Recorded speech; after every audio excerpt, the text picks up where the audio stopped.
Hello, I'm Eagle Gardens, Eagle Gardens 1 on Instagram, and this is fucking Talking Shit with Eagle, episode 265. Hopefully, you guys had a great Saturday. I'm having a decent one. We have an amazing night for you. Tonight, we get to know the Kman grows. The Kman, how you doing tonight? Welcome Good. to the show. Tell us where we can find you. I'm at the Kman Grows on Instagram.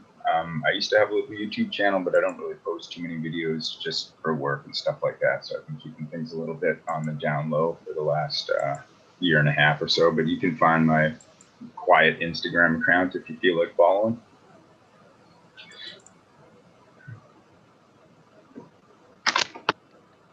Nice.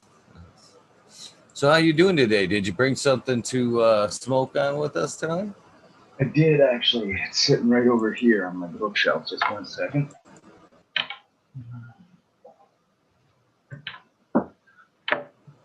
So, yeah, I've been kind of, for some reason, in the last couple of weeks, I've just been putting all these buds that I get in the same jar. Like, I follow Jinx Proof on Instagram, and every once in a while, like once a day, he'll hold up this little can or this little jar that he has, and he takes an image of it, and he says, pick a nug of the day, a random nug of the day, and he keeps all his buds, all the different strains in this one jar.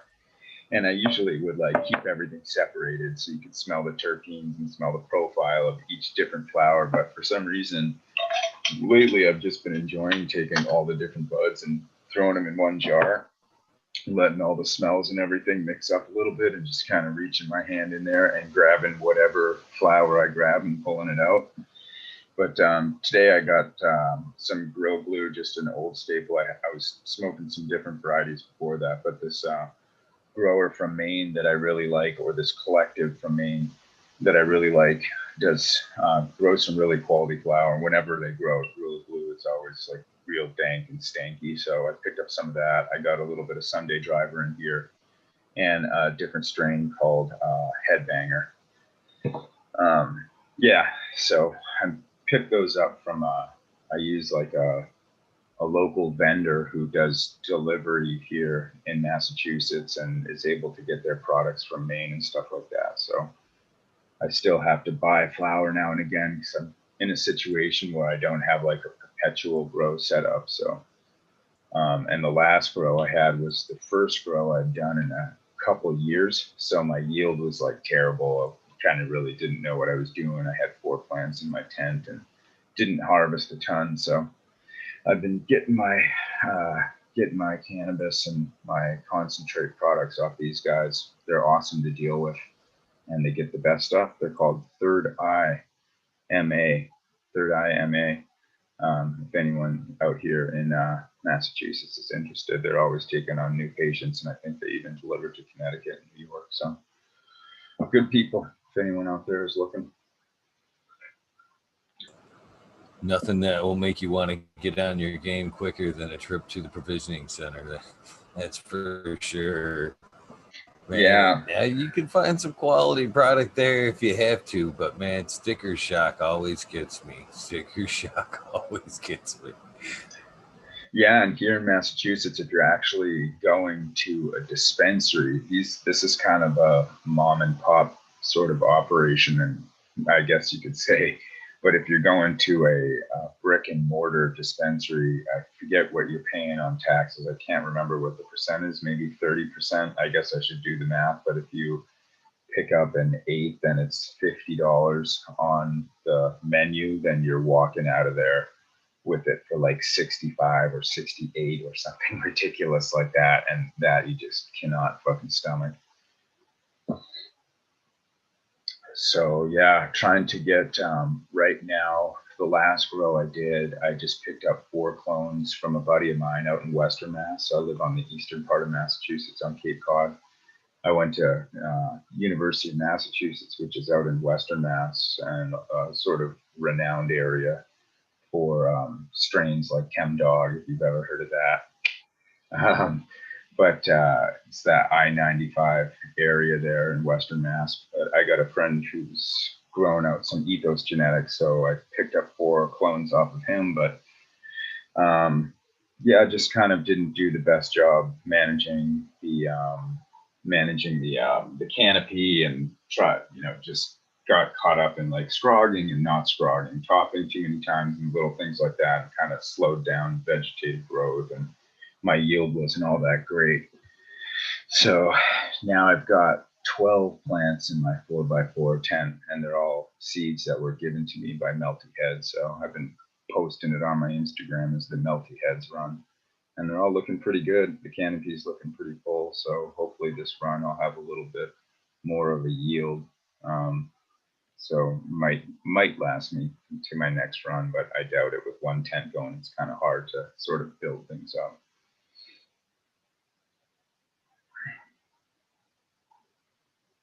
What are you running in there currently? So, like I said, if you're familiar with Melty Heads, he's another YouTube guy, really friendly guy, I think, in the community. And so he makes his own strains, and he just gave me a bunch of seeds. If you're in his little group, he'll often just give away his seeds. So he's been working with Master Kush strain. So I have his Master Kush crosses, Master Kush and Wi-Fi. I'm running 4 of those, Master Kush and Seduction Zone, 4 of those. And I have 4 Critical Berry and Citrus crosses. And I can go over to I can sneak into my garage and show you that setup in a minute. It's pretty small. I have a 4x4 Gorilla Grow tent, and that's pretty much it. I run a 600-watt metal halide right now. The plants are all like about 1.5 feet tall, but I'm sort of wondering. I just kind of thin the tops of them to get the branches to grow up a little more. And I'm trying to be patient and give them like 2 more weeks so the branches can grow up a lot. But right now I'm a little bit worried that I'm going to fill my canopy up too much. I'm going to pack the tent too much if I let them grow a couple more weeks. But an ex-girlfriend of mine who's a pretty talented grower said wait another month, so I'm trying to like bite my tongue and wait another month. But you know how you get sort of anxious to get the show going. Yeah, gotta love cannabis chicks. Yeah, she's an apothecarian type girl. She's just, I mean, she's a savant when it comes to like outdoor plants and flowers. She knows the scientific name of all of them. She knows what everything is. She's just got like a real sort of intuitive, natural green thumb. So when I moved back to the state about 4 or 5 years ago, that's when I met her, and she's the one that inspired me, or kind of pushed me in the direction to start growing my own. Shout out to her, man. Yeah. Appreciate anybody that's encouraging anybody to get out there and grow your own, man. That's pretty awesome. Pretty awesome Well, in my book. my in my the guy I like the most is John Verfello, a Canadian guy. I don't know if you ever watch his YouTube Yeah. channel, but yeah, when I first moved back here, I'm actually from Winnipeg, Manitoba originally, and I moved to Cape Cod when I was 12. So, pardon me, and I moved around a whole bunch, but I after graduate school I was working down in Richmond, Virginia, and then I moved up to Alexandria, Delray. I was teaching yoga for a couple of years, and then I came back to Massachusetts for one reason or another, and one of the reasons was that cannabis opened up legally here in the state. That really wasn't a deciding factor for me moving back here, but it played into, it was a big bonus into coming back home. So when I did come back here, I started seeing this woman, and about that time I had moved into a winter rental, a little 2-bedroom cottage down by the beach.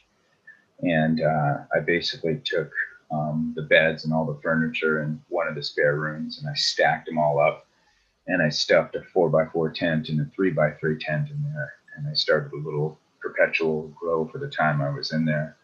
And this girl that I had met had a really strong genetic called Mazari Sharif, and maybe it's not that strong. Like I don't profess to know a lot about cannabis genetics, but in my little experience in growing, that still to this day is the strongest plant I grew. And for someone who's never grown before, that was still like the best grow I've ever had was with that Mazari Sharif.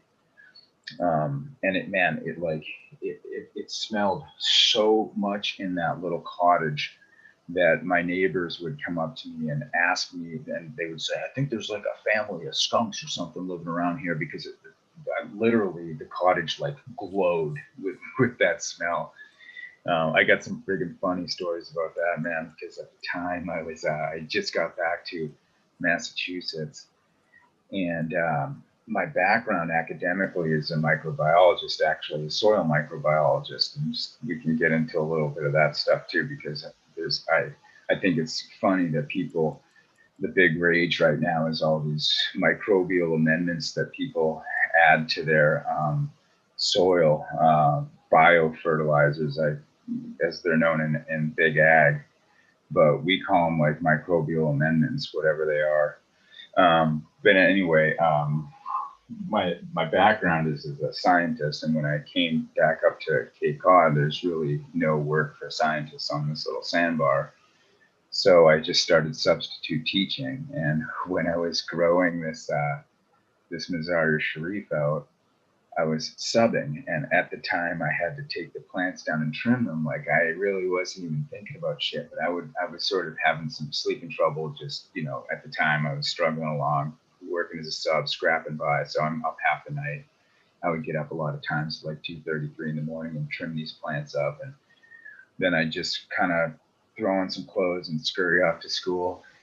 And the first day I did it, I remember I went to school and like everything reeked. My clothes reeked. The book bag that was sitting next to the trim bin reeked, and I didn't even think about it. And all the kids were running around the class thinking that someone had like marijuana in the drawers, or someone had brought them with them. And I was like, I don't even know what they're talking about. And halfway through the day, I realized it was me that like reeked of cannabis from trimming all day and didn't even think about it as I went into the school itself.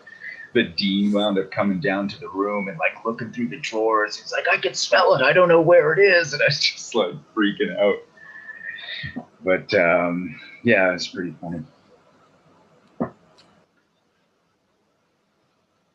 It is funny. It is funny. And I appreciate the neighbors too, and the skunk on the first kind of story there. I can't tell you how much I would play into that shit. I'm kind of funny like that. So if I had neighbors doing that, the same thing with me, there must be I'd be having traps out front. I'd be complaining right along the left. I'd be over their house the first thing in the morning going, it is crazy strong this morning. Have you seen them? Yeah, I didn't even just playing along with it. I didn't even know what to say. The guy who said it to me was like a really nice older dude. I didn't even know how to respond to it. It was all kind of new at the time. Like I'd never really grown before or anything like that, and I didn't, didn't even know how to respond to him. I wasn't really thinking of it.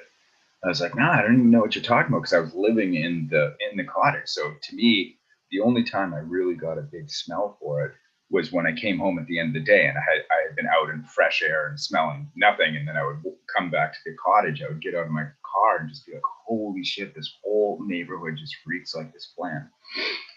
But yeah, we couldn't. She just had she got a clone from a friend. She had a couple seeds that she kept, but we ran through all those. And eventually I wound up getting kicked out of that cottage because the woman sort of put it together that, the electric bill was ginormous all the time. And, so I wound up getting booted out of there. And then I wound up moving in with that girl for a little while. And that's when I had a YouTube channel, and I used to post a room, because her ex-husband or her ex-boyfriend had framed out this room in the downstairs of our condo. So we actually built out a 10 by 10 room, and that's when I did the most growing.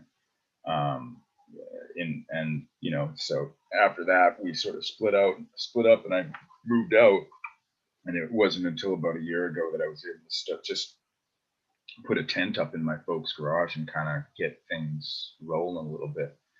So that's where I am now. I'm on my second round, just trying to get a decent harvest out of the one tent, and then I'm going to approach my old man about a space that I have in the garage that I can build into an 8x6 flower room, and then I can have a tent off to the side to veg. But One thing at a time.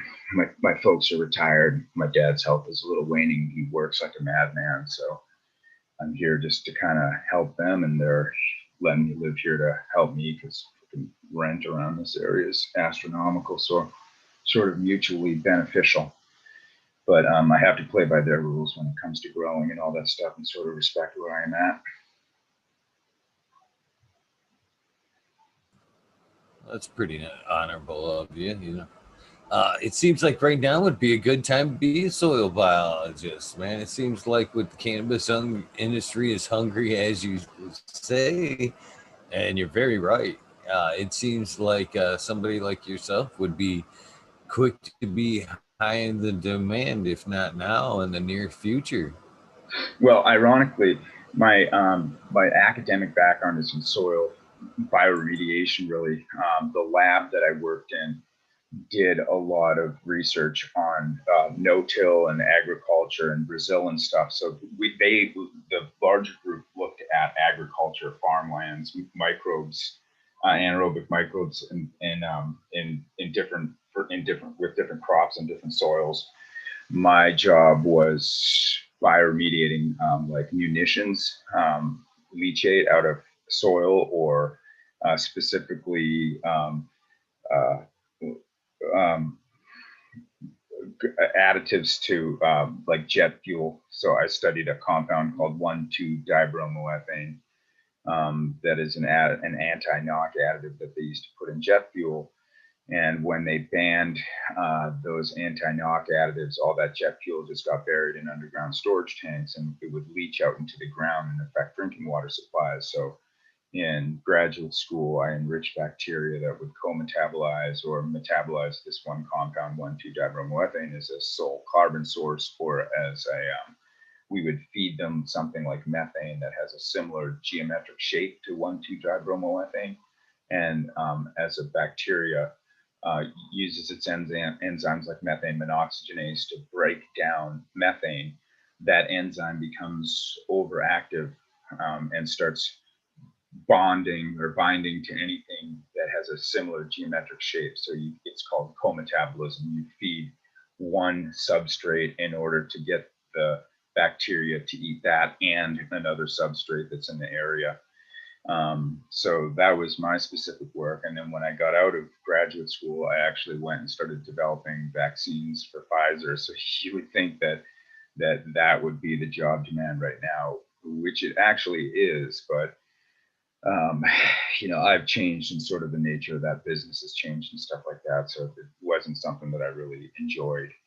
But I do look at all these, there's a lot of grow shows where people talk about all the stuff, the substrates, I guess, that they're adding, the amendments that they're adding to the soil. And the one that I always wonder about, and again, I'm not going to say that I know a whole bunch of science about this stuff. It's been friggin' 12 years since I've been in graduate school and studied soil microbiology, but I know a bit about the diversity of soil microbiology. And I always think it's funny when someone takes like an amendment, a microbial amendment that has like 4 strains, and they're going to add it to their soil, and they think that those 4 strains are going to proliferate and actually contribute to the growth of their plant. So I think that, I think that, it's another big money making deal in the cannabis world, is these microbial amendments. And, I did do a little bit of digging on my tabs here somewhere. I have the journal article up where this woman talks about these biofertilizers have been around for a long time. They're sort of new-ish to the cannabis world, but in big agriculture, they've been using them for years and years and years. And sometimes they do proliferate when you inoculate the ground with them, but they still can't prove that proliferation is adding to the yield of whatever they're trying to grow.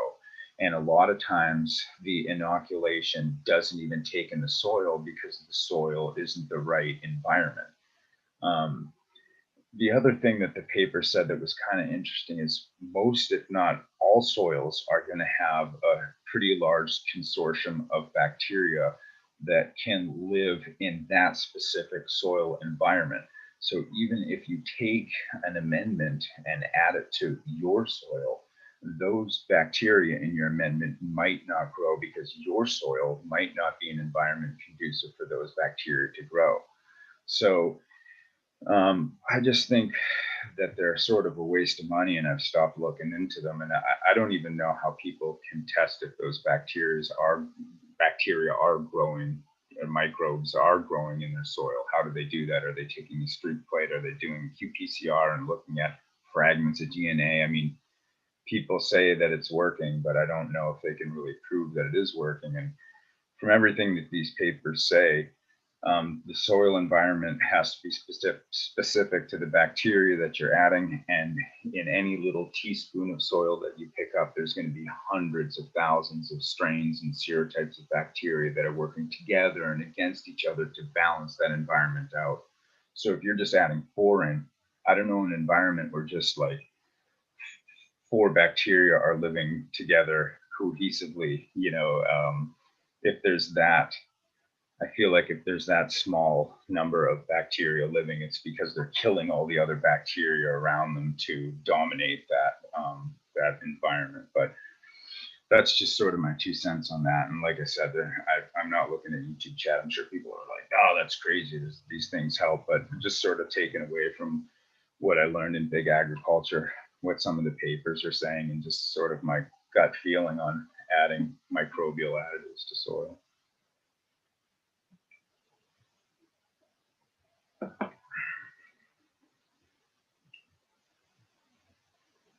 I can't hear you. I wonder the same things myself. It seems like if you actually, keep putting in certain ones, it seems like you would overpopulate the substrate and, just kind of kill everything else out anyway. If you're just only putting in certain microbes at a time and in large amounts, it seems like it could be a bad thing necessarily. I don't Yeah, know. I'm just actually, I'd have to say this that you couldn't be in a better time to be like wanting to be in the cannabis industry, because I think everybody wants to go with this organic route, and this is my along with myself. Everybody's tired of tossing out medium, but nobody necessarily knows the proper way to go to reuse. So that's where you would come in. That would I definitely see a niche with all these people, wanting to go organic. I could see your field being, you know, a highly sought after, trade, basically. I think the people that are in demand are like, I know this guy right in my area here. He's called Beast Coast Farmers on Instagram. And if Yeah, you know him, so he's a buddy of mine out he's here. been on the show. Oh, okay. Well, shit, I didn't even know that. So that's a guy you want to hire. I mean, he's hands down way smarter than me. He's a kid. He's got no college education, but I've seen his grows and I've seen what he does, and he's talented. He's a guy that you hire in your dispensary if you're looking to go KNF and get off bottled news. That's a guy you hire. Not necessarily me. I don't know the stuff that he knows. I did work in a dispensary when I came back here. In fact, I left the job subbing and waiting tables at the time and worked in a dispensary lab here because that was the one thing that I could get my foot in the door with my experience in science. But I didn't really like it that much, so I wound up leaving and being stumbled into the job that I have now. But I did all their quick wash. I made all their distillate. I made all their RSO. When I first got into the lab, I helped them like sort of isolate THCA. It wasn't really isolating. They had a whole bunch of like BHO or something that they had made, and I don't know why they were doing it this way, but it was like like those glass cookie plates filled with live resin from BHO, I guess. And this is just when I first started, and I don't know if they couldn't get the butane off through their vac ovens or what the story was, or if they just wanted to get like pure THCA sort of isolated. So one of the first things I did in the lab was I took all this live resin and I stuffed it into bubble bags, like pressing bags, sifting bags, and I pressed all that live resin, the oil out of that live resin, so that the only thing was left was these little white, like THCA tiles. They look like tiles by the time I pressed all the oil and everything out of them. And I made jars and jars and jars of that shit, like just mason jars of it. And that's what they would use to grow their diamonds. They would take pieces of that and seed it in pentane, and then the diamonds would just grow off that one little seed. But I ran their fractional distillation gear and did all their quick wash and made all their RSO. And after the novelty wore off of looking at like 30,000 grams of cannabis, you're sort of overwhelmed by this. It just became super duper laborious, especially their sort of, at the time, their archaic process of quick washing and everything like that was just like, after a while I could have been working with pounds of oak leaves or something, and it wouldn't made a difference. It was just a laborious, messy job with no SOPs. And I was working with a lot of kids in the lab that just didn't know about lab technique, basic things like cleaning up after themselves and stuff like that. So I spent most of my time at the end of the night cleaning up after everyone in the lab and just doing a lot of like laborious quick wash work, cleaning stuff with ethanol, breathing in all those fumes all the time, and just wasn't for me. So I left that job and kind of stumbled around and made my way into electrical school eventually, and that's what I'm doing now.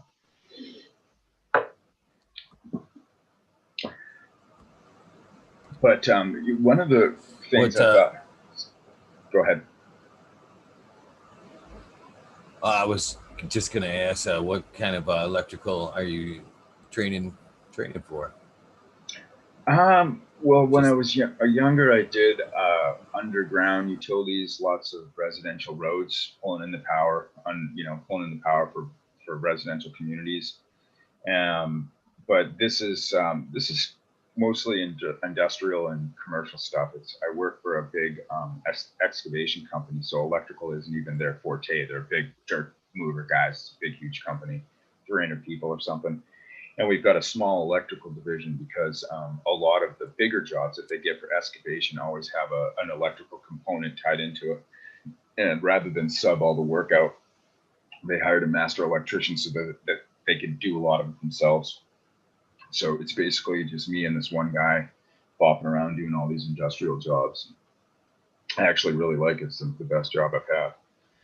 So, in spite of the opportunities out there in microbiology and all the stuff with the COVID-19 and vaccine development going on, and seeming opportunities in the cannabis world, having a soil microbiology background, it's been 15 years since I was in school, and I'm not the type of person that does well when I'm stuck in like one room in a lab, kind of doing the same work over and over again. So I enjoy being in the van and bopping around, working with my hands, working hard every day. And it's the company I work for is unbelievable. They're a family-run company. I went to high school with the owner. He's a couple of years younger than me. He comes from a great family, so I've been really, really lucky that everything has sort of landed the way it is, especially in this pandemic, as I've kept working throughout the whole thing. So I'm super grateful.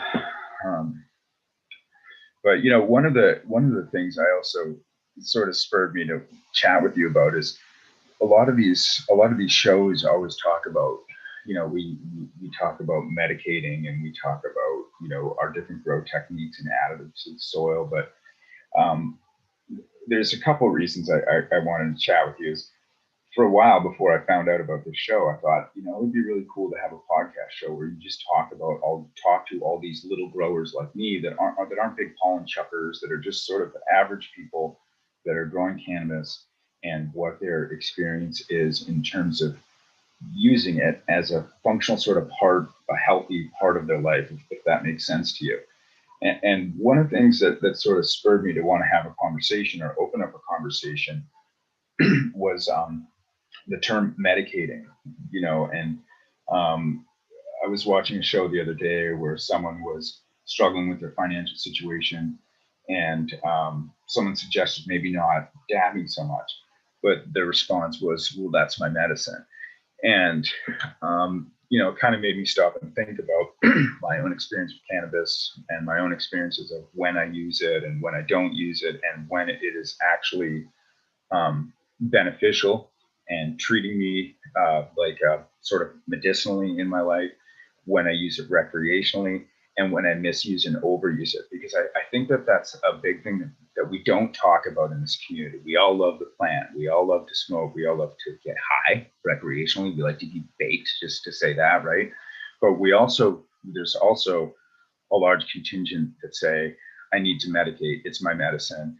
And I think that devalues the plant a little bit when it actually isn't really treating anything, And so I thought maybe that's something that we could discuss a little bit, because I'll take responsibility and accountability for myself.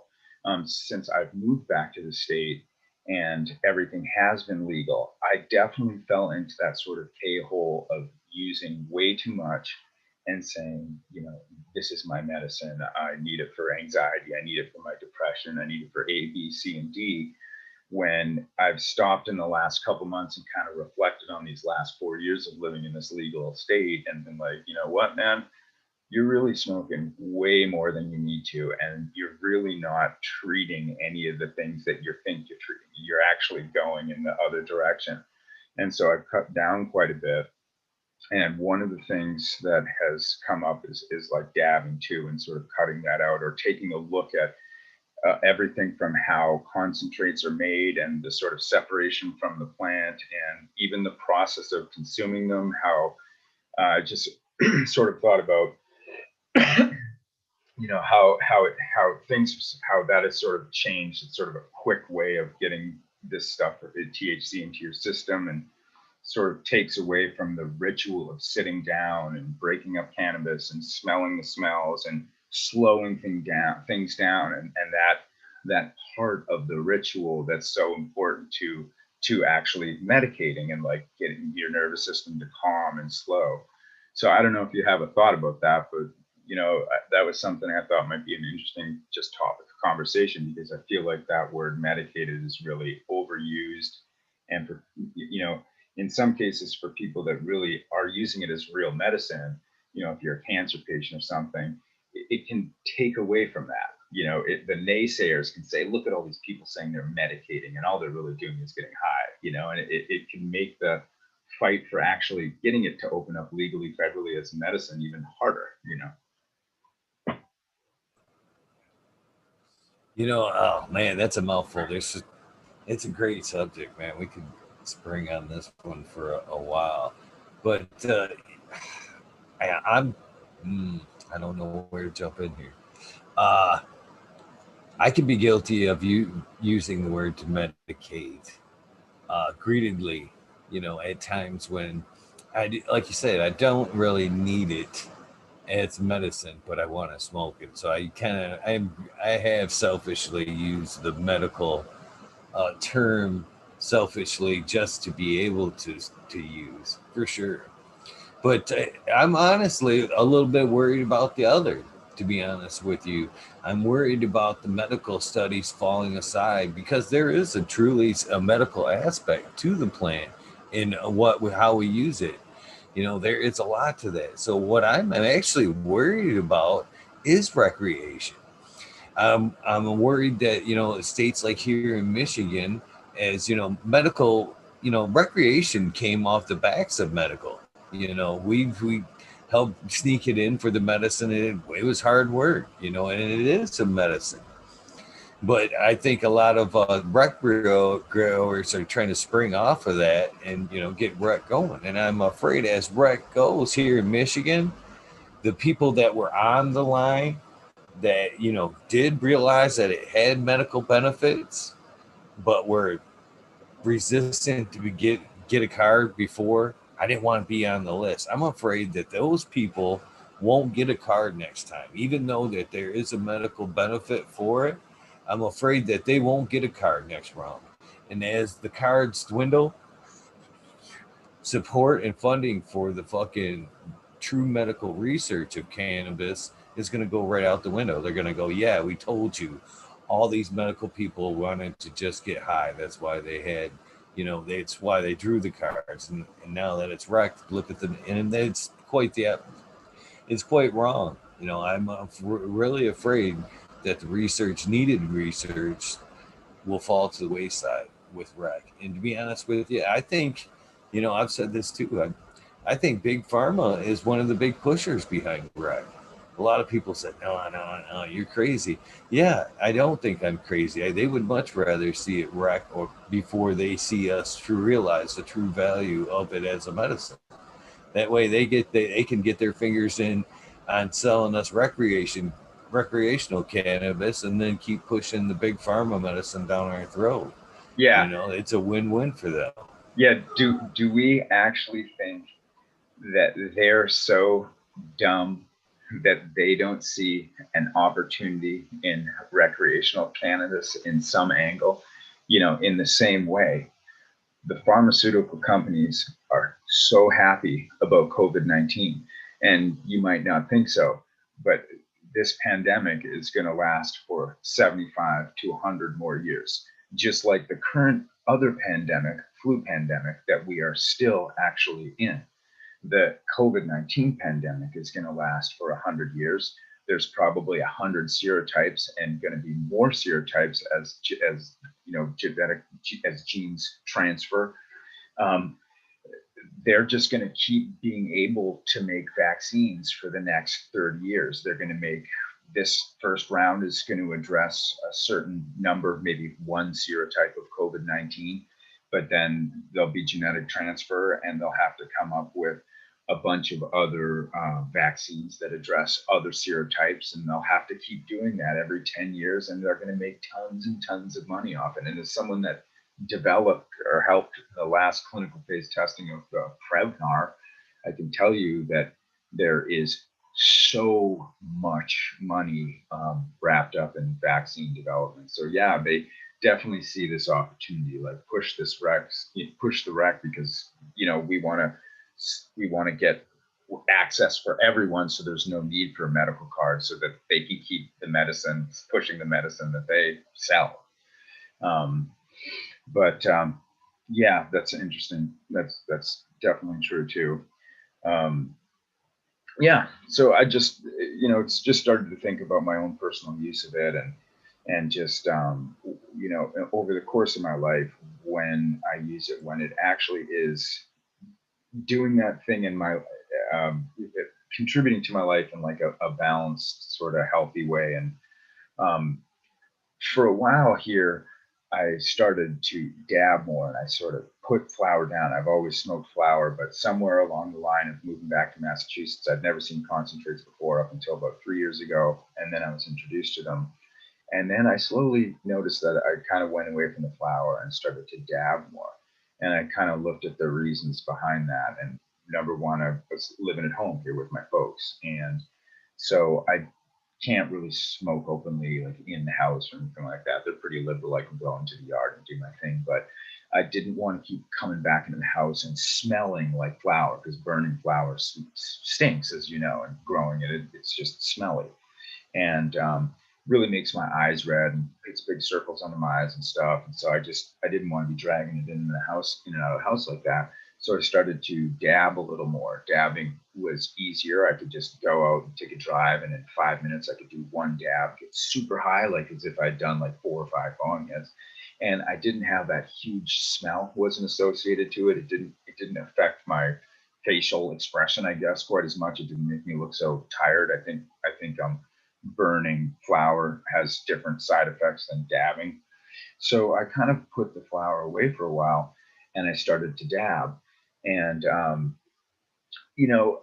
I didn't see too much of an issue with it. I felt like over the course of the week, I would be using as much oil as I would smoke. And if I was spending money on it, it seemed to sort of balance as well. I can, consume about the same cost. But I started to realize that part of smoking for me, and part of the thing that I find to be medicinal, is like I'm a wired guy. My wiring is high energy. I wake up at 4 o'clock in the morning. I try to practice yoga for an hour before I go to work, and then I go to work at 6 in the morning. I do a pretty heavy construction till 3:34. I come home, I have about an hour break, and then I usually 2 nights a week I have night school to become an electrician. Um, Outside of that, just have my personal life keeps me busy. Have a dog, got to walk them, stuff, bullshit like that. And so, cannabis for me is a time when everything can stop. My nervous system can slow down. I can sit down. And I feel like this is it for a lot of people. You know, you can set out your bong, you can take out your flower, you can pick out the strain that you want. You take your time, you break it up, you smell it, you smoke it, you taste it, you take one bong hit, you give yourself 10 or 20 minutes to let that settle in and get the feeling of it. Maybe you take another one, but this takes some time, right? There's a ritual to it. It's a process. It's a slowing down. If you grow, you're even more connected to that process because you put the seed in the ground, you've grown the plants through veg, you've harvested them, you dried them, you cured them, and you're smoking them. So you're really connected spiritually to that plant. So that time of settling and smoking is truly your medicinal time. Now, sometimes you're just sitting down to get high. You've got free time, you want to get baked, and it feels good. But for me, that is the true sort of medicine around it. And I found that quick access of dabbing sort of took away from that ritual and that calming down and that slowing down. And the dabbing just sort of contributed to the sort of go lifestyle, like get high, go do something, get high, go, get high, go. And the high in dabbing was like this, up real fast, high, and then down and gone real quick, you know? And so that's another part of it that I found to be sort of less medicinal. The waxes and the fats and everything that are still in this plant matter, you're burning them and they're getting into your system, and it's sort of that entourage effect that has a longer lasting effect to it. The other thing was my lungs a couple weeks ago really started to hurt, like I had pneumonia, and I noticed it at work when I have to do some hand digging, or I'd have to go, work real hard. I couldn't get a fucking deep breath, and I noticed myself coughing more and more. And I live with my dad, and he's got COPD, and he's got a real gnarly cough. And I noticed like my cough was just like his, and he's 30 years older than me, you know. And so I started to read a little bit about, not the effects of vaping. There's a lot of articles out there in terms of the effects of vaping, but that's in relation to the whole jewel thing and metals in vape pens. I was looking at papers on just dabbing.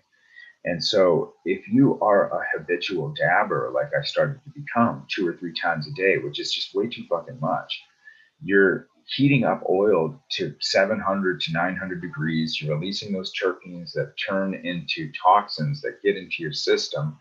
And the important thing is the result on your lungs is like pneumonial scarring, basically. It's like you have a severe case of pneumonia.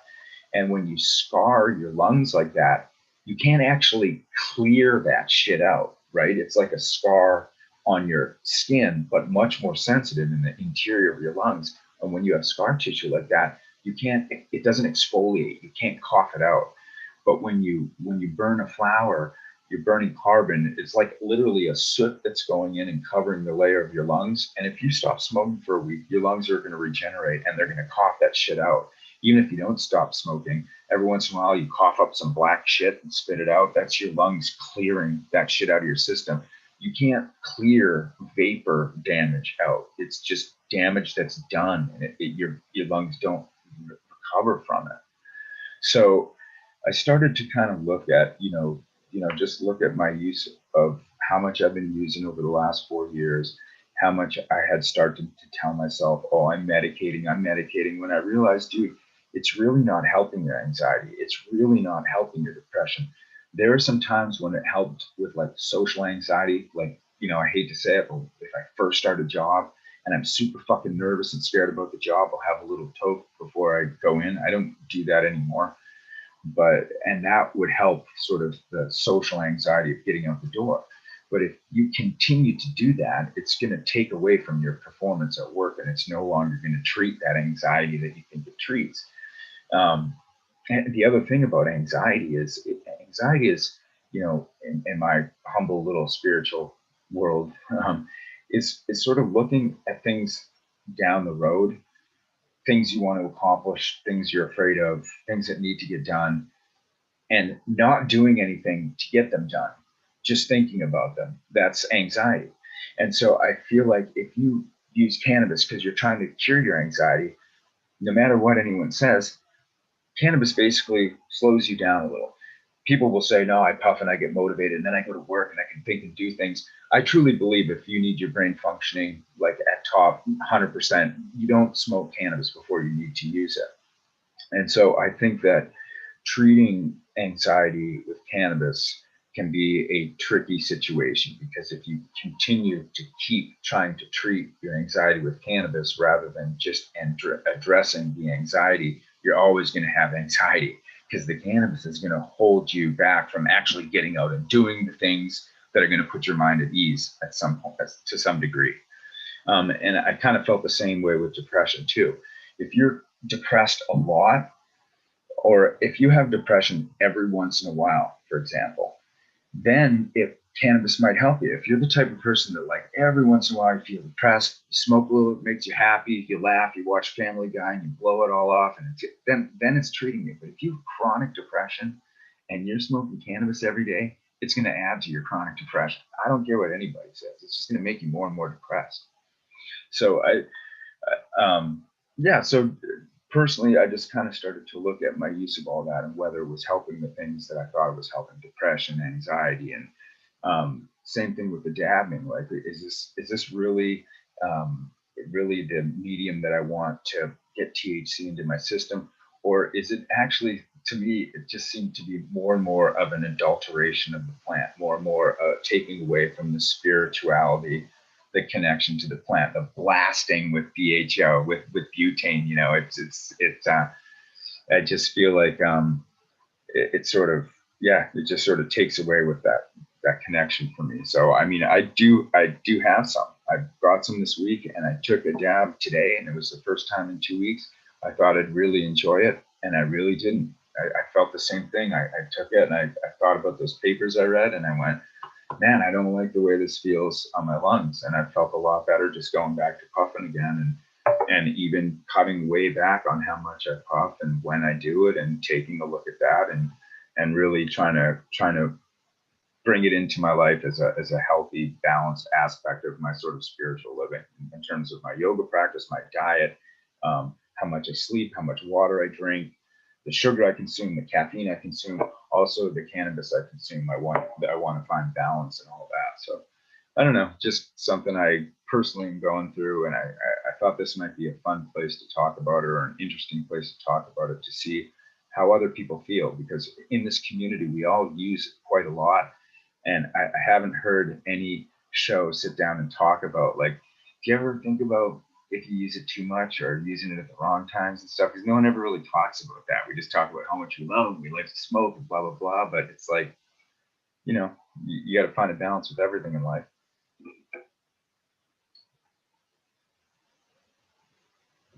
I think you're completely on par here, very much so. In a lot of, Oop, I think I just lost sound. There we go. yeah, it was me. I accidentally hit my mute button there. I Sorry. noticed a long time ago that on social media that a lot of people were getting fucking anxiety. Younger kids, when I say younger, I mean like 21, 20s, early 20s. I hate to say that, but we're getting a lot of anxiety, and they were talking about it on social media. And when I kind of inquired a little bit on it, their method of ingestion, it was across the board: dabs, dabs, dabs, dabs, lots of dabs, dabs, dabs. And I couldn't help but link the two together there, and or why. I linked the two together, but I couldn't link together why. And I still think there's something going on now. And as I kind of listen to you speak, I'm kind of putting together some stuff myself, and I believe it can be a cause. Flower can be a cause for anxiety as well, Yeah. for a lot of reasons.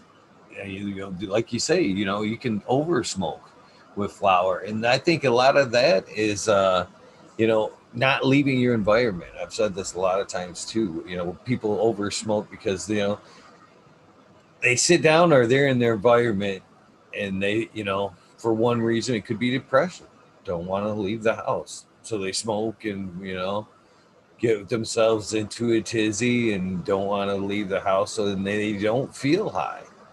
You know, you Yeah. can get into that when you're just comfortable in your environment, you just don't feel high. So you smoke another one, you know, and they keep it going and keep it going. And, you know, what it builds to is, like you're saying, is confusion. You know, you get, that's like you're saying, that's what it mostly what anxiety is, your brain locking up, not being able to make a decision when you get so high from, you know, smoking and being comfortable, and you're, oh, this ain't working. Well, you haven't left, then you step outside and you go, wow, I'm really fucking tore up. It isn't the fact that, you know, you're just comfortable in your anxiety, and that's led to the over smoking there. But yeah, it can cause anxiety in so many different ways. And like you said, when you're in fats, fats and lipids are actually what keeps it into your system. That's why CBD isolates don't work as well as just, you know, ingesting them. They're missing those fats, so they take a dab and they feel great for just a few minutes, and then it's gone because there's no kind of fats left in there to hold it left into the body. That's one reason why it needs a little bit of THC if you're going to do it, to help keep it into the body a little bit longer. But I've always been on, if you're going to mess with CBD, you're better off ingesting it. But I know, it's, as far as the dabs, I've never really realized the damage that you're talking about there with the scarring, and it makes, you know, good sense. You know, I I've have the watched some journal people do article. hot dabs for years I have the and think, journal man, article you on guys, my well, it wouldn't. You can sorry, I share have it the if you'd like. Uh, you, uh it's let's see right here.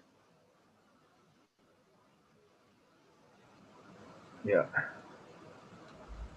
So this is it right here. Right here. Yeah. I don't know how to share a screen or whatever, but I got it up there now. there should be a little box at the bottom there on the Zoom. Click share. Oh It yeah, should be let's see. green with a little arrow, Oh and then yeah, you just share pick out screen. with whatever you want to There share you and go. click. So yeah, so you'll see this is the article right here. Lung injury from inhaling butane hash oil mimics pneumonia.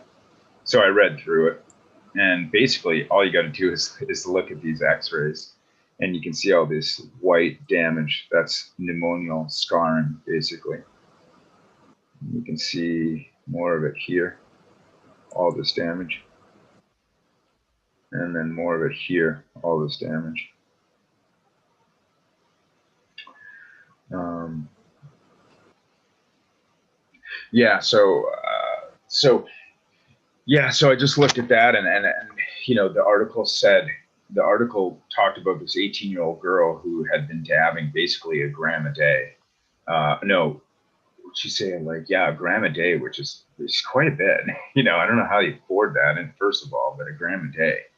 And so she just reported like the exact same things that I was feeling, like real shortness of breath, coughing all the time, and a wheeze that wouldn't clear.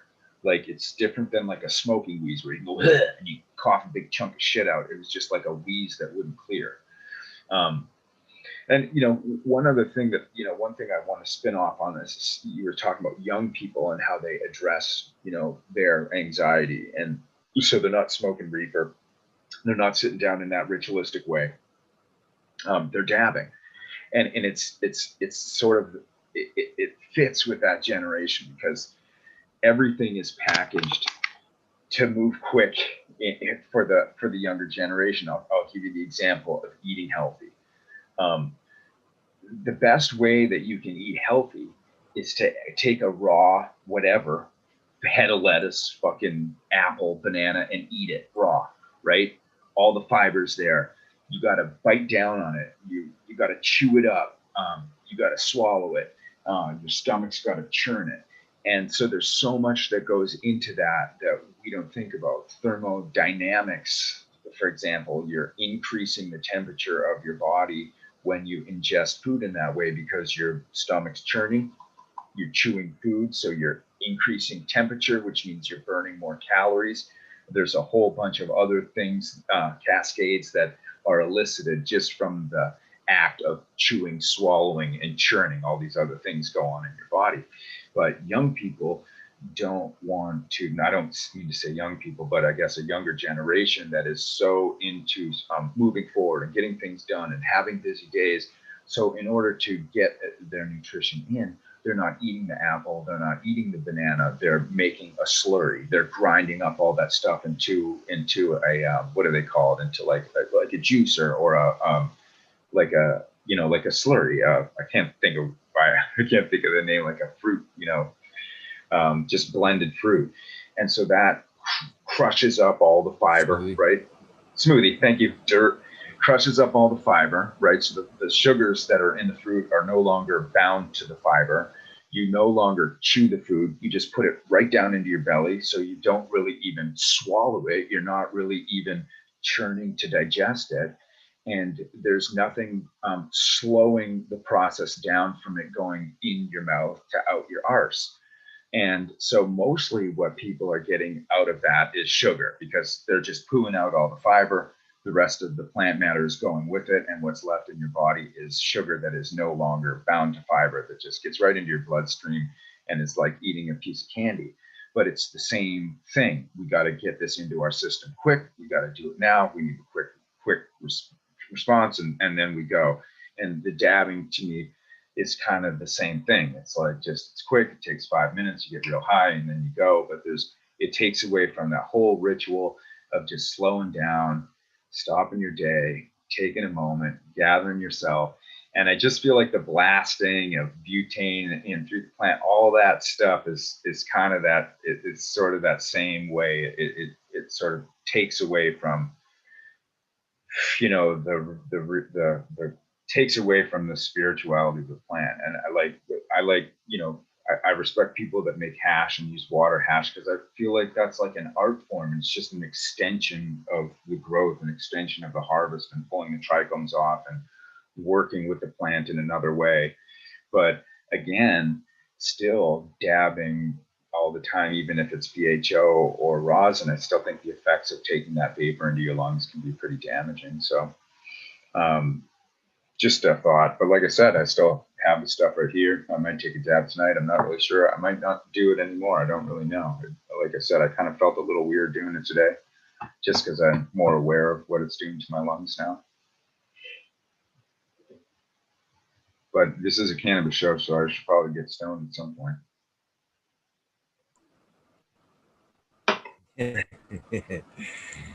Yeah, it wouldn't hurt. I think it is. You're exactly right, though. I like your analogy there about coming and going. It made me think about the way Tesla talked about designing the electrical motor, and how he kept the principle going as they come around. He just basically smacks it on the ass with a little bit of more energy to keep the momentum going, and that's basically all a dab is doing. Is you're coming around and just enough to keep it going until that next lull there, and you just keep, and it's never that break, like you said, that you need. It's always, you know what I mean? There's never that lull time where you need that rest. And, you're exactly right with that.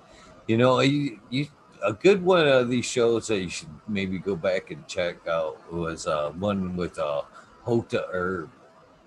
It was a very good one. And he's one of the ones that kind of made me kind of think that I was actually doing things wrong with cannabis, because I was asking pretty much the same questions you're asking right now, and I've been asking them for a minute.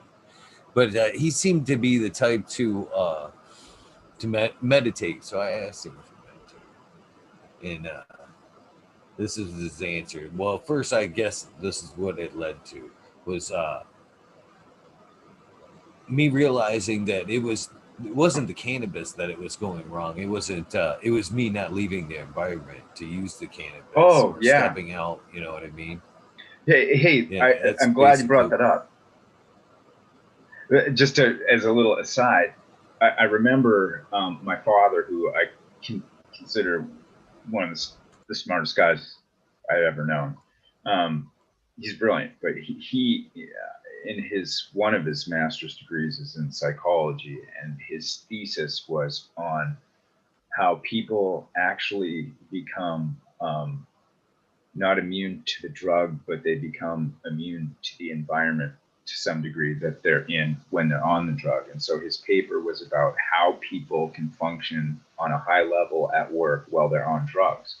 And it's because they stop feeling high in that environment when they're on the drugs. Like, so if you do coke every time you go in and work at a newspaper press plant or something, after a while you stop feeling the effects of that coke because you're so used to the effects and that environment together. Just like you're saying, if you sit in your house all the time and you rip tubes, you don't feel stoned. But if you go for a fucking hike and you get to the top of a nice beautiful mountain and this amazing view, whatever it is, and you take a toke, you're like ripped. And it's just because your environment's changed. I thought that was an interesting point you brought up. No, that's perfectly in backing up everything that I was saying there for sure, and that's what Hoto led me to, and it kind of ties both of us together on this too. I says, I asked him, I says, Hoto, do you meditate? And he says, I do meditate, but in a sense, every time I use cannabis, I meditate. And you're kind of taking it a little bit further with the breaking it down and having that connection. I've had a couple other people, Cascadian Grown talks refers it to open, an untrimmed bud. He don't like to trim. He likes that extra breaking off the sugar. He says it's like unwrapping a present. Yeah. More to the ritual there. So what Hoto said is, basically every time I ingest the cannabis, I'm indeed meditating. I'm going outside, getting out of my environment to where somewhere where I'm, feeling more at rest. I'm out, which is outside, so I'm already watching the clouds, the birds, and I'm getting a little relaxation. And then I light the cannabis up, and as I breathe in, I'm pretty much putting myself into a meditated state. I'm taking over my breathing. I'm holding it in. I'm concentrating on the beauty around me, and so he's like, yes. And in fact, I believe every time I using my cannabis, I am in some sorts meditating. And if you take it as far as you are from consider the meditation from the time that you crack open that jar, as you break it up and twist it up, and then you step out into your environment. That's a nice 20-minute, basically, if you're doing it right, break in meditation. It could It's be anyway. So it's always I been could the see the truth. special part to me of using it. Even when I was little, half the thing of it was like my best friend Josh at the time. Half the thing was just the time with him, just the time that we got to sit down together and our days slowed down and we broke it up and we talked and we connected. It was that whole ritual, including if you're puffing with another person, that connection and that time that you take and the discussion over the flower and all that stuff is part of that ritual. I'm sure that people have I'm sure there's people out there that dab responsibly, and they have that ritual with their oil. They sit down at the end of the day. They've got a clean environment, a nice dab mat, a clean, nice, beautiful rig, clean, and so they have a ritual to it there. I'm sure there's some people that have that ritual with oil too. My experience was that I know how much I used cannabis flower, and the oil just didn't work as a replacement. When I started to use the oil as much as I used to use flower, it just didn't have the same effects, and it just didn't feel the same in my life. It felt, uh, for lack of better terms, what I've heard about what people will say is like it's white white man's crack. And there's something about it. It was like, man, I'm starting to feel like it's really like that. It's like this quick high that I just can pull over in my truck, and I got my rig, and I real quickly heat it up, do my thing, put it away, and that's it. And then I'm on my way. There's no ritual. There's no slowing down. And I started to kind of feel like, this isn't really why I don't want to I don't want to use it this way. I don't want to be baked all the time. I don't want to be like, using it in this way. And it just seemed like that's how it was landing for me. So, I decided to kind of put it away for a little while until I find what my balance is. And, it's interesting. I think if you've ever gone to like a psychologist when you're younger, your parents are like, yeah, go see a shrink, and you start to talk to them. This has happened to me a number of times where I've gone to talk about, depression I've been struggling with, things I'm struggling with in life. And they go, I've had a couple guys say, I want to get you on some antidepressants. It's going to take about a year to figure out which ones work for you. They're going to have some side effects and all this bullshit. And I always turn them down. I never take those things. And I think to some degree, like, cannabis hasn't been legal for most of our lives, whatever generation you're in. We haven't been afforded the opportunity to access it legally, to figure out the strains that would work for me or you, or the times of day when we use them that would work for you or I.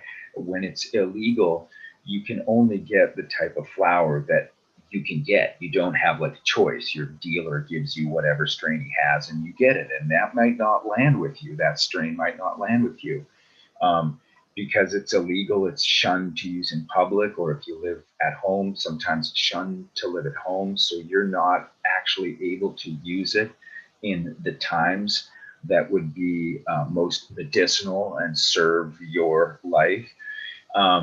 So to some degree, I think everyone that uses cannabis up until the point of where it was legal and you could access it medically was on their own journey of figuring out what strains work, what times of day work, how it helps your life.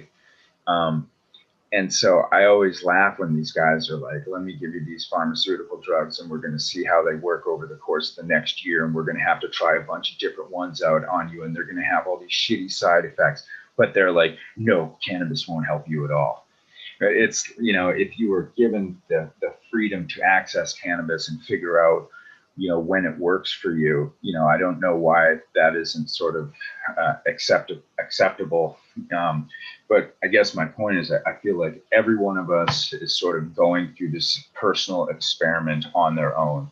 What works for me, what times work for me.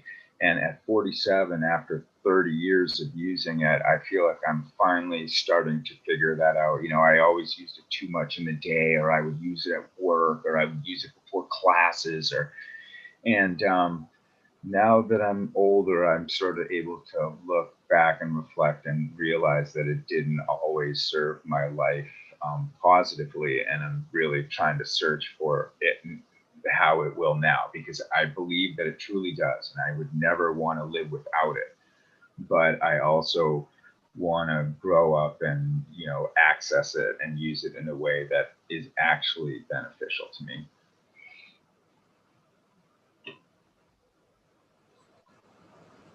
This is one of those weird plants. I think it's one of those things that cannabis does, man. It makes you reflect on yourself as you're learning to work with it. I it's a weird journey with the cannabis plant.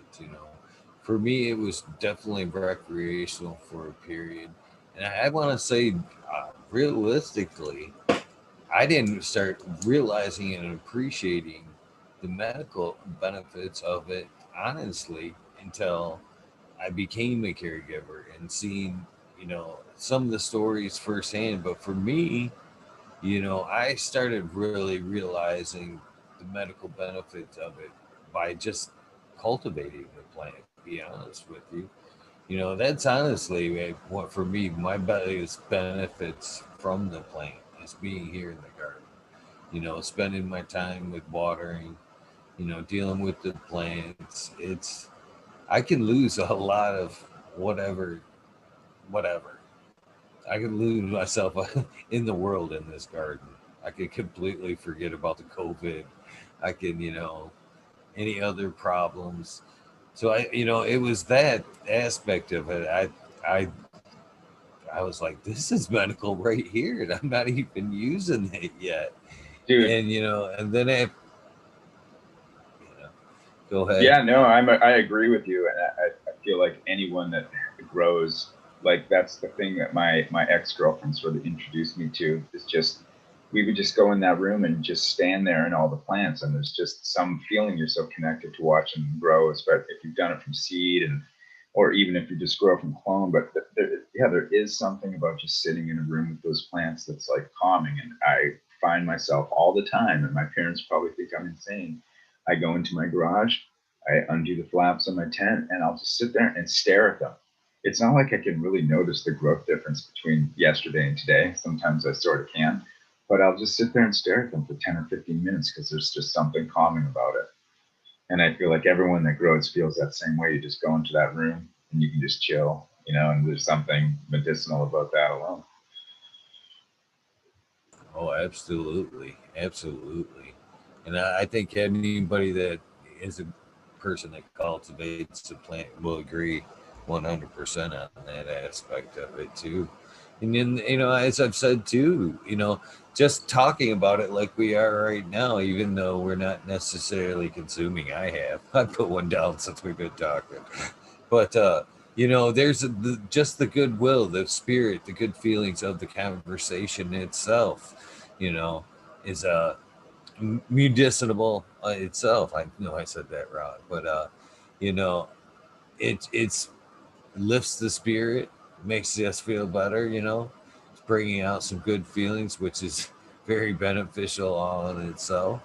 And Someone I don't from know, it just could. someone from chat did make a good point about that journal article. It doesn't say, it doesn't identify whether or not the damage is done to the actual from the vapor or from the butane.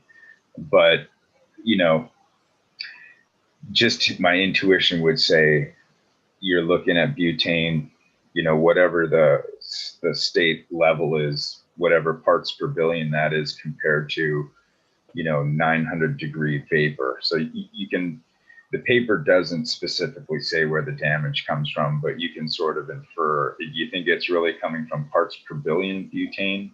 Probably not, or 800-degree Fahrenheit vapor. So whoever cited that is absolutely correct. And it's not like I tore the paper apart. I just kind of Googled a couple things and was digging around. So I had some sort of data behind me a little bit, but it was really, that whole thing was just more on my own personal experience and personal feeling of my lungs and just how sort of winded and wheezy I was feeling. And I can tell you, just from taking 2 weeks off from it, it turned around and just went away. And I still smoked in the last 2 weeks. I just went back to puffing flower, but my lungs completely felt better, like in a big way. So that's just my own personal thing.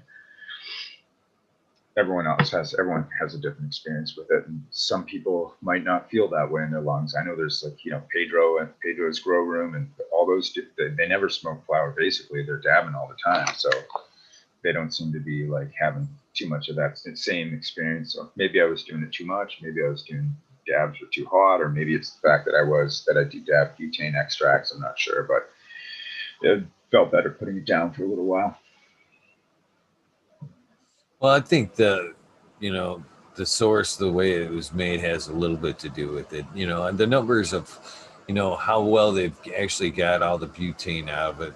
They are definitely getting a lot of better about it, but I'm still iffy about, a lot of that. Here in Michigan, if they fail tests, they send it off to the extractor for them to clean it up, pull out them heavy metals and Yeah, molds and stuff. It's like, oh, dude, that doesn't make me feel any better about this. I can tell you what, when I worked in the dispensary, the only thing that we blasted, so this is what my take was, the biggest profit margin in the dispensary is flour on the market, to get the best flour they can on the market. Anything that we ran for butane was moldy, larfy, I've seen shit with bugs in it, with eggs in it. that was all the stuff that they would run in live resin, because you're just going to pull the cannabinoids off if you wash it with ethanol, or you wash it, or you blast it with butane, or you blast it with CO2. But I still don't want that product on the other end. On the other hand, there's growers in these smaller groups, like the vendor that I use, that grow specifically for blasting. So they're growing quality plants with the aim of blasting. They're not growing quality plants and taking all the shit that didn't make the cut and putting it into the fucking column. You know what I mean? And man, when I first started working at that lab, it was like the stuff they were putting out was poo. It looked like poo, just brown poo, just shit. Nothing like this stuff that I'm getting from Maine, that is just gold, and it's really top quality. But like I said, I think temperature has a lot to do with it too. I noticed the learning curve on that, from the time it was kind of incepted there till now has changed. The days when it was first out and nobody was really too wise on temperature, that was one of the first things that got me. I would look at the inside of those rigs and see that, how it bonded to the glass. I mean, it's next to a glass state on the inside of them rigs, man. And if you go hot, it's like, that's got to be what it's doing in the inside of my lungs, is making, a sheet of glass, a sheet of resin in there, just like that. yeah, And then I noticed people started, down taking the temperatures there a little bit into the 400s or 500s there. It is a little bit more flavorful down there, but I don't know. I think I still like enjoy them a little hotter around the 5. But again, I noticed, how much stuff. And again, like, I'm not taking it in. I guess I'm throwing stones for no good reason here. The stuff that I was taking in from the dabs was still a lot, that was building up in the rigs here. I'm thinking, this is an extract, and what I'm inhaling is probably next to nothing. You know what I mean? But then you look in yeah, your rig, and there's all kinds of oils from from the banger all the way back. It even makes you see it floating through the water. Chunks of shit. I'm like, holy cow! reclaim. Wow, this is all, floating around in my Yeah, lungs. yeah, it's true. What do you Yeah. got growing in your garden right now? I can sort of see your setup back there. I was curious, like, how many tents you have going, what kind of lights you run, and what do you got for strains and stuff like that. I have a mess of things right now going. I have 8 tents up and running, uh, tons of different strains. Let's see here. I've got Primal Punch. I've got Dominatrix floating around. I've got Jack Greenstock's Velvet Punch, Candy Queen's Menanja Delight, and I know I probably said that wrong too, Kana. But it's the Smash Key from again Medgrower One. I got the Garlic Punch. I've got a J1 floating around here. I've got the Orange Boss. I've got Agent Orange, Jelly Bean, and Wow, Sangria floating around. no shit. About 18 strains floating around right now, Well, which how are is the laws in Michigan? pretty much on the lighter side. Do you have a medical card? It ain't no Oklahoma, but yeah, I got a medical card. I'm actually a caregiver here in Michigan, Oh, and so I do have myself and some 5 patients. I'm allotted 12 plants per patient, 5 patients plus myself. So my legal limit is 72 plants. Plus, I'm nice, able to have a recreational garden, but it cannot be in the same grow space as the medical garden. So I can interesting. have a rec grow, but it can't be intertwined with my medical grow. I You know see. what's sad about that? It's terrible and interesting, and I find it's just sick, to be honest with you. So I'm very limited here Michigan as far as being a caregiver in my numbers and what I can produce and everything. I'm right there with you. Uh, the whole time you're talking about dads, I'm sitting here looking at this email that was just getting gifted to me. I've been like stepping it up. I went just the opposite this last week. I've been doubling up the dads. It's all right. But so I'm restrained on the weight that I can keep for myself and medical patients. Okay. Uh, I'm not even gonna, it's for 15 ounces with all in all, handy at once, which is one of the reasons I keep a perpetual grow instead of trying to keep everything coming in at once where I would obviously be over my numbers. It's just easier to manage a 12-month harvest, pull something down every month and maintain my numbers correctly. So, with that being said, now my recreational closet over there, I can have my 12 plants or whatever I'm calling my recreational area. Okay, if it be I grew my recreational plants outdoors, I'm entitled to hold whatever I can produce recreationally.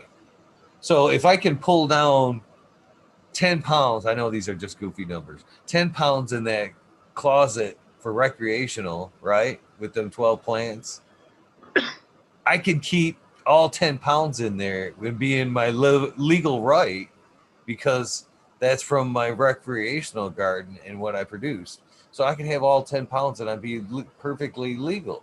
But I step over here into the medical side where, 10 pounds would be more well used for medical reasons. I could dish it out more freely, make more medical products. No, no, no, no, no. Limited on this side, but yeah, could walk over in that medical closet. I can fucking throw it up in the air. I can roll around in the shit. Don't care. But you want to do the right thing now. We're gonna clip your wings and you know make it as tough as we can for you. I think that aspect of it here in Michigan is really messed up. We're allowed. We're allowed. If you don't have your medical license, you can have 6 plants. If there's more than one person in your household, you can have 12. I think that's the maximum. So I have 12 running in my tent right now. Um, and you're only allowed to have one patient if you're a caregiver here in Massachusetts, which I think is really weird. And the other thing, I'm not 100% sure of this, but there's not like a legal count if you have like a medical card. I think you just grow as much as you want to grow. And if the authorities come and say they have a problem, you just go to court and you present them with your medical condition and you argue as to why you need that much and they deem whether you need that much or not. But I also know that might not be true. I'm allowed a certain amount from the dispensary every month as a medical card holder. And I forget what that number is. It's like 3 ounces or something. It's a pretty good amount. But I don't think they've translated that to how much you can grow as a medical patient. I don't think they've made that connection. They don't know how many plants equals what kind of yield. Like that's the thing about the laws. They don't understand that they can put a plant limit on you, but you can just grow bigger plants. They don't really fucking get that. Plant counts are kind of stupid, limiting plant counts like that. I agree. I kind of encourage people to grow bigger plants, obviously. Like, it just helps keeps under the numbers, you can I do should show you my garden real better quick if you with want. bigger It's pretty plants. small. But I got a 4x4 tent, so I can only really grow them so big. Yeah, let's see if it works. I'm going to sneak through because, like I said, I live with the folks. They're upstairs sleeping. So I'm going to sneak through this little dark area into the garage and I'll show you the grow real quick and then come back and maybe wrap it up. Sure, that just talk to chat while you're over there. You've got the number as soon as you're ready to, I'll Oh, meet I you. think I'm just I'll gonna let you grab in the. as soon as you're ready. I'll just grab the laptop and walk it right on in there. Oh, okay. How's that? Easy enough. All right, mute for a sec.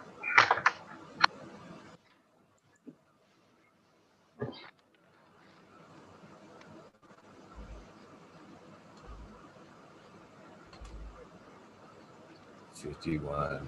Great people watching. It's pretty awesome. Cheers, everybody.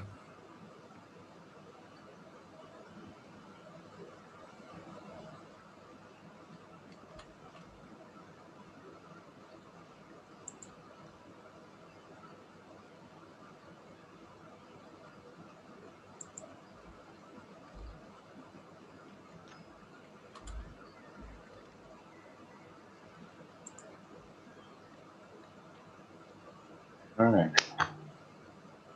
Okay. Let me get situated here.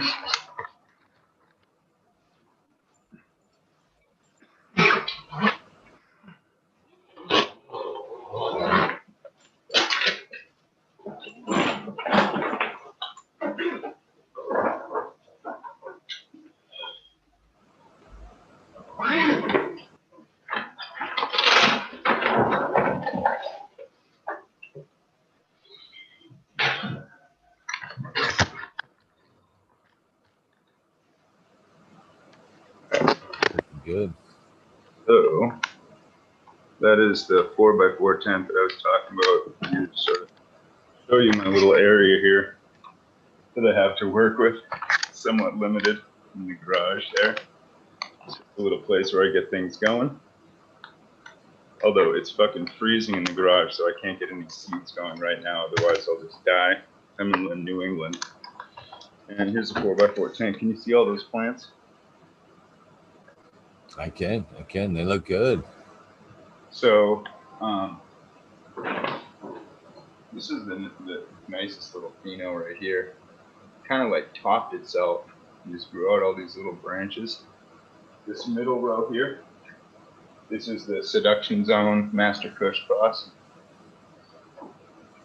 This row over here is Master Kush and Wi-Fi.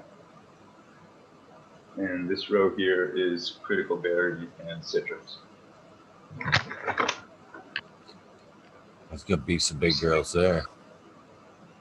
So these are all seeds from Melky Heads. He gave me these are all free seeds. Little 600 watt metal halide. I'll probably flip these in maybe another week or 2 more weeks just to wait for some of these branches to grow up more. I'll be good to go.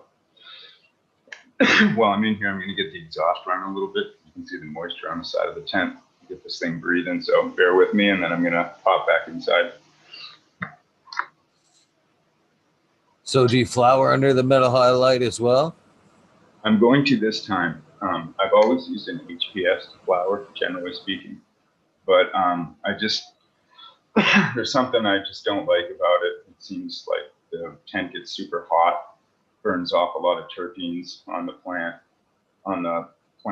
I know that the buds probably grow a little bigger under HPS, but I've never flowered under metal halide, and these were all grown under mixed lighting, and a lot of that lighting was ceramic metal halide.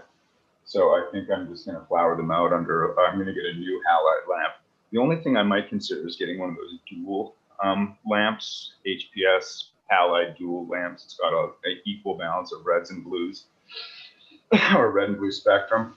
So I was considering doing that, but if I can't afford it, I'm just going to run this light and see how it goes and hope that there's more like trichome production. That's the other thing I found with HPS is I haven't ever, I've had a few plants that have had some really nice trichome production, but across the board, it's been kind of like mediocre. So I want to see if this will improve that to some degree.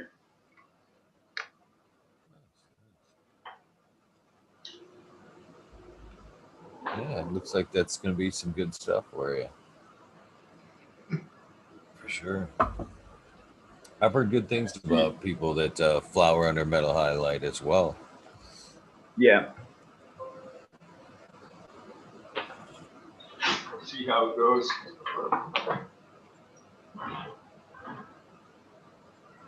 You always run with that thing closed like that? Do I always keep it closed? Yeah. It's yeah, because it's cold in New England and I'm in this garage that's not heated, so it can get down to like 30 degrees in the garage, and I got to keep the tent closed to keep the heat inside.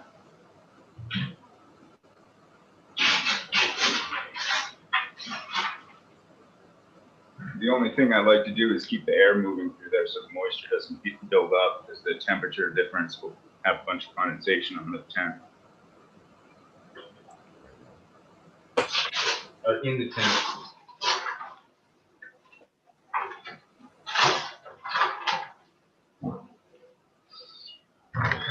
Yeah. So all those pollen chuckers out there that are like hawking you beans for $100 or 5-pack, $100 a 10-pack. I got roughly 75 to 100 free seeds. Melty Heads just gave them to me, and they're probably some of the best genetics I've run. All right, I'm gonna run inside here. I'm gonna mute you real quick, and then I'll be back at my desk.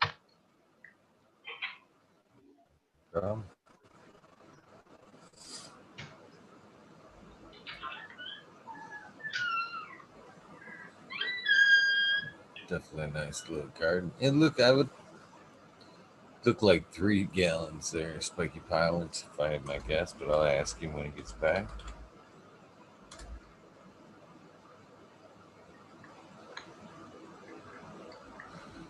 How you doing, Lucky Legs?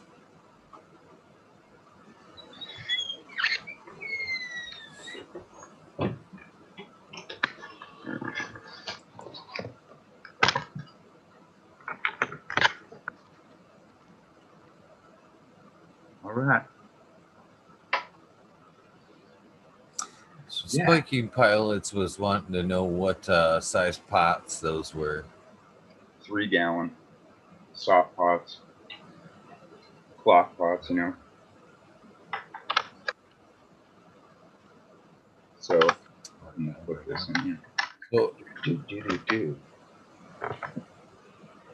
yeah, so it's a 4x4 tent, and so I've always kind of you know, I'm a totally new grower. I really not a lot, don't, you know, still learning. So that first grow, like I said, that I did with Mazar Sharif, I had like 16 plants packed into a 4x4 tent, and it was completely filled out canopy. And that was really the best canopy that I've ever had. Just I didn't really know any better. It was probably maybe a little bit too many plants in that tent. Since then, I've always sort of struggled with how to fill the canopy. And I've tried to like top, and I've topped too much, or generally I'll like put the scrog down. I'll spread the plants all out across the scrog. I'll get impatient with that process and kind of curious on how the plants would grow without the scrog. So then I wind up pulling the scrog off, and I keep fucking around with different methods like that, which would generally slow down vegetative growth and compromise my yield. And so I've been doing that. You know, I did that in the last run and really sort of had a shitty run. So this time, all I did was plant the seeds, let the plants grow how they may. The citrus and the critical berry grew fast and tall, and I didn't want them to outgrow the other plants. So I did thin those early in their vegetative growth. And then one of them I actually topped because it's grown like crazy, just to keep them all the same height as the rest of the plants. The others, I didn't do anything until about a week ago, where I pinched the tops off and just basically not really thinned them, but I kind of just crumpled those top leaves, those new leaves. I just took them and mashed them up and stressed them a little bit. And that sort of, elicited all the growth of those branches just started growing down. The branches just started coming up. And I did that because that one little plant that I showed you from the beginning, I said, oh, this is a good pheno. It topped itself. It didn't actually top itself. I dropped a cord, swang down, and kind of bent the plant over and just sort of mangled the top.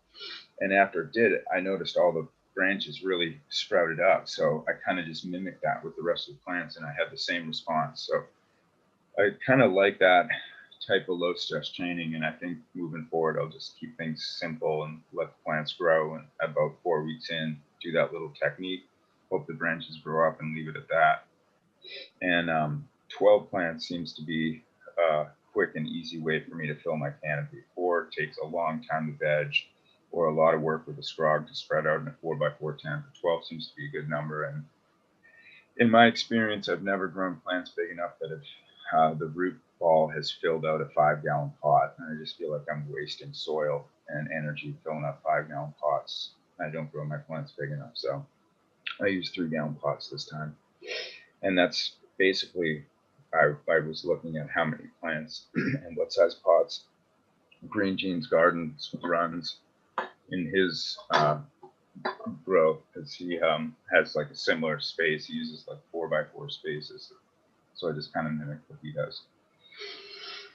Sometimes he grows a little more, sometimes less, but basically he's 12 plants, 3-gallon pots, and 4x4 space.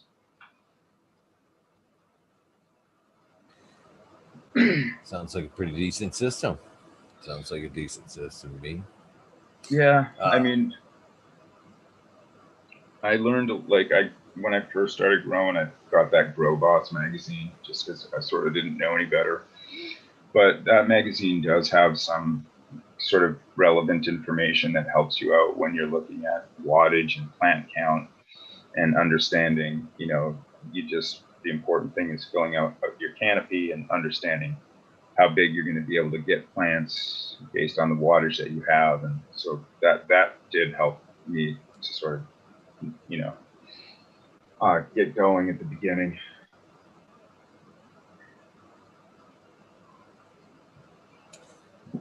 So, where do you hope to progress as you go along? Do you think you'd see another tent in your future as soon as possible to help get that perpetual going? I mean, it seems like you got the basics down already. Right now I think it's just that, I'm living at home, and like I said earlier, I just respect folks and what they allow me to do, and I'm sort of grateful that they've let me set up this tent, and I don't want to do anything else that's going to be too intrusive on their space, during retirement. And just like, my dad actually works like crazy, so I just sort of respect what's going on now. I've thought about broaching the subject of using this little kick-out space that we have in our garage to actually put a door and a floor in, and it would turn into a nice like 8x6 flower room. But right now, I just kind of want to get this grow done and see how well I do with it. And if I have to just sort of focus on one run in a tent per time, then, I'm young enough where I can do that for a while until I have my own space and I can increase my grow and stuff like that. So, one step at a time. It's a weird time in general. And, I'm just grateful to like have a job, have a safe place to live, have a little community like you that I can come and chat to, and have a little section to grow in. And so I don't want to be too greedy and ask too much. If the conversation opens up one day, then, I might kick it out there to see if I can build that space. But right now I'm pretty happy just kind of learning and going slow. The last run really sucked. So I just want to kind of poke along and do this one right. I'd really like to just keep the patience of letting this veg for 2 more weeks, like my ex told me to, because I think that'd be the way to go. So if I can just do, each round, you learn, I think, more and more about patience. That's a lot of growing with, your first round, you cut the plants down like 3 weeks too early because you're all anxious first time you've done it. And it's just, over time, you learn to be more patient, wait a little longer. And that goes with drying and curing and all that stuff. So for right now, I'm just going to go slow and keep learning what I'm learning and hope that I can pull in a good round this time. And then if I do, I want to run just a mono crop of the Wi-Fi cross with Master Kush and see how that goes. And we'll take it from there. I mean, we'll be into next year by the time I get around to that. So got a summer run plan. I'm going to do a couple plants outside on the decks. We got a great place to grow out there, and I'm allowed to. It's legal, so I'm just going to do that and see how it goes. Continue to hone in what's good for me and what works for me in my life, and cut out the stuff that doesn't, and times that don't work to use it and all that stuff. And yeah, that's how it is, man.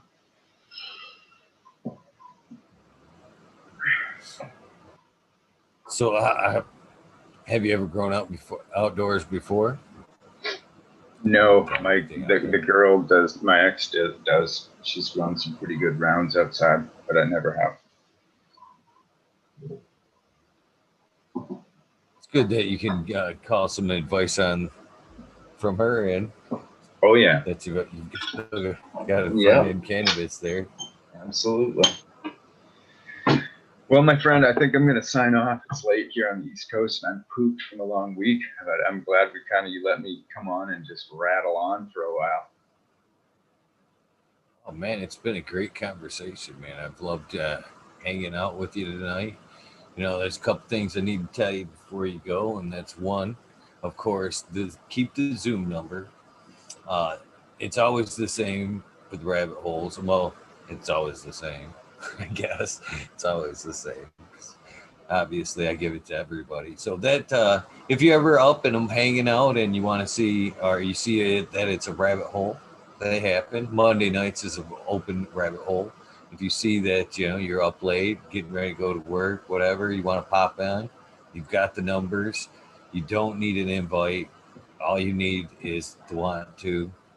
I don't reject anybody that pops on. If you pop on, I'm going to hit admit. The more the merrier on the rabbit holes. So feel free to take me up on that. Please take us up on that. I'm sure we'd love to have a new perspective on some conversation. It helps, keep everything fresh. So please take us up on that. Sounds good, my And the man. other thing I'd like to get from you, of course, is depending how you look at it, is the dreaded soundbite. Hopefully, you've seen enough episodes to know what the soundbite is, and I don't have to go into the big spiel. But. No, what's the soundbite? Well, basically, the soundbite is an advertisement for your episode. It's kind of like the old uh, radio advertisements back when they'd have the artists on. Basically, what I'm looking for, and not limited to, you could make it your own by all means. It's, hey, this is the Kman Grows, and I'm on fucking Talking Shit with Eagle, episode 265. You can add to it. You can do whatever you want to it. Make it your own, but that's what I'm looking for, my friend. Right now? Yes, sir. What? This is episode 265. Is that what we're on? 265. Yes, sir. All right, well, this is the Kman Grows, and I'm with Eagle Gardens on Fucking Talking Shit with Eagle Gardens, episode 265. Please tune into your spiritual conversation about cannabis this evening. Perfect. One shot kill.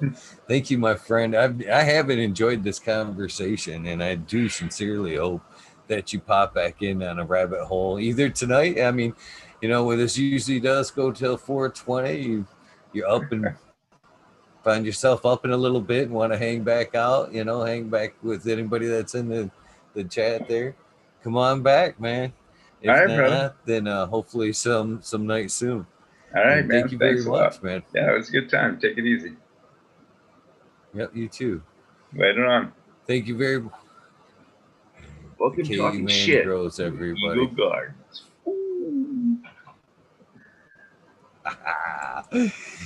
Kman Grows, everybody. Hopefully you enjoyed this episode. I know I did. If you didn't make all this episode, you should take the time to go back and rewatch this one. It definitely was a good one. So you guys know the deal. I'm going to probably take a second, stretch for a second, and come back in for the rabbit hole. What's up, Ross and Jeff? You got some time? Pop back in for the rabbit hole. I'd love to have you. I know everybody else would. The American one, you know the routine. All you guys, I appreciate you greatly. Take some time, do something nice for somebody. Random acts of kindness do save lives. I'm a living, breathing example of that. But hopefully, you check back in a few minutes and hang out for the rabbit hole. Much appreciated. I'll see you guys.